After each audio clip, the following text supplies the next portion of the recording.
Ukraine right now, Russia could refocus cyber attacks to target the U.S. and other countries. For over 20 years, we've been in a cyber war. I would call it more of a Cold War until recently, and it's becoming hotter and hotter. Russia hasn't kept this cyber war cold with every country.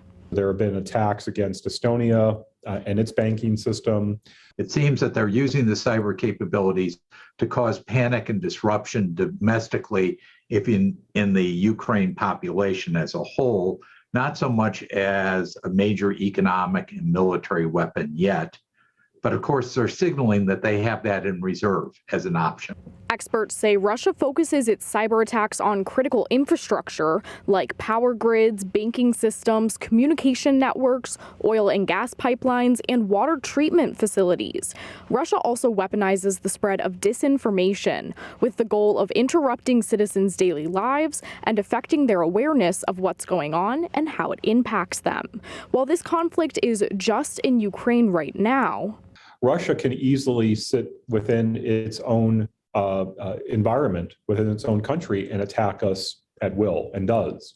So experts are urging large corporations, government agencies, and everyday people to take precautions. Here in the Gem State, Idaho Power says we have security protocols and tools in place, as well as an internal team to identify and mitigate threats. We have very strong defenses from a federal perspective.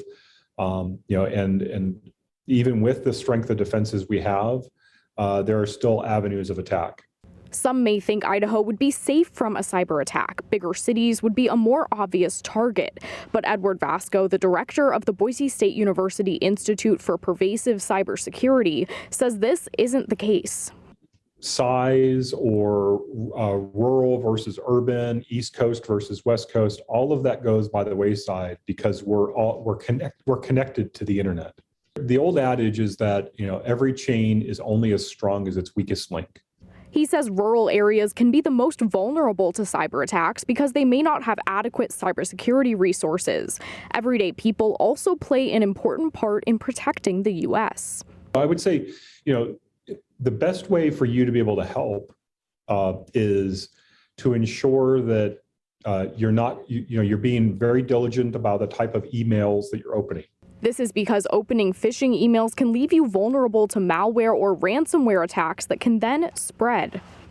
Experts also recommend being careful of who you're donating to if you're looking to support Ukrainian refugees. Do your research and only give money to well-known organizations. Other cybersecurity tips to keep in mind include being cautious of social media links and scams, keeping software and computer operating systems up to date, and using multi-factor authentication. You can find more of these tips on our website, idahonews6.com. Anna Azalian, Idaho News 6.